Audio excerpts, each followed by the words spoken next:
फुला फली free 4 5 6 rate मेरा फिक्स घरों लैन आया गंडा वेख लग गया लंडा कोई एक लै गया कोई दो लै गया कोई वेंदा ही रह गया सोची पिया बंदा गया शाम पई लंडा गया हो कहती इस रेड़ी ते हो कहती उस रेड़ी ते लभदा डैनम जिद घर नहीं सुन जाती ओदी इत्थे सुन जाती जिद घर नहीं सुन जाती ओदी इत्थे सुन जाती पता नहीं सी कौन सी डैनम लेता है डैनम डीजल का व्यापार करता है वेले आंधी लगी गई लेने। अस्सलाम वालेकुम। वालेकुम सलाम। क्या नाम है आपका? आबिद हुसैन। आबिद, क्या करते हैं आप? सर मैं पेंटे बेचता हूँ डैनम डीजल। डेनिम डीजल आपने अपना ब्रांड खोल लिया यहाँ पे? ये मैंने अपना ब्रांड खोला, साल हो गए मुझे, 8 गाने गाए हुए हैं, 4 मेरे रैप हैं, काफ़ी चैनल आ चुके हैं। अच्छा, आप यानी कि पेंटे सेल करने के अलावा आप सिंगिंग भी करते हैं? सर मैं पेंटों पे गाने गाए हुए हैं मैंने। अच्छा, पेंटों पे गाने गए हुए हैं, वाह क्या बात है, ज़रा गुनगुनाए तो सही ज़रा।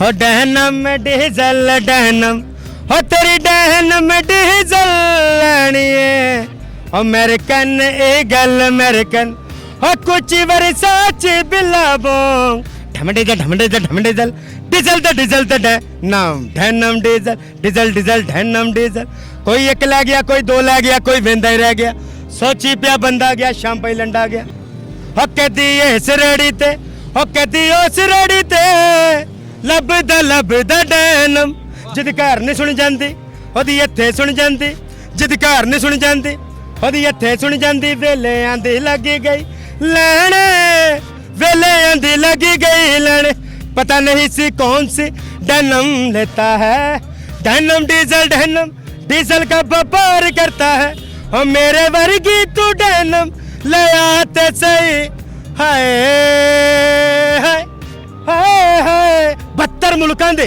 74 ब्रांड मर गया गोरा ते भर ले तोड़ा ना सस लड़े ना सोरा अज बने रोड़ा बई 1 2 3 फुला फली फ्री 4 5 6 रेट मेरा फिक्स घरों लैन आया गंडा वेख लग गया लंडा छड़ शरीके दी जान कर लंडे वाल ध्यान LLB लंडा फ्री छोटी भूआ ते खोल लंडे दा बूआ साडी ते सारी दुनिया फैन है असी किते फैन आ जख्मी दे आखिरी फिकरा चलन दियो सिद्धू मूसेवाले दा नाम सुनीदा हम फ्राप बॉय चाचे मामे दे सिरां ते नहीं बनया लंडा वेच के बनया अख ला रहिंदी आ तेरे यार दी तां अख ए तेरा। ओके सर, क्या बात है सर, बहुत शुक्रिया, मज़ा आ गया आपका। इंशाल्लाह नाज़रीन, आपने देखा कि यहाँ पे जो है लोगों के पास टैलेंट भी बहुत है और वो अपने साथ ब्रांड भी अपनी मजदूरी भी कर रहे हैं और साथ अपना टैलेंट भी शो कर रहे हैं। तो इंशाल्लाह आपको इनकी आवाज़ बहुत पसंद आई होगी।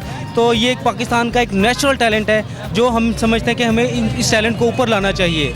हम मज़ीद आगे चलते हैं, देखते हैं आगे क्या होगा।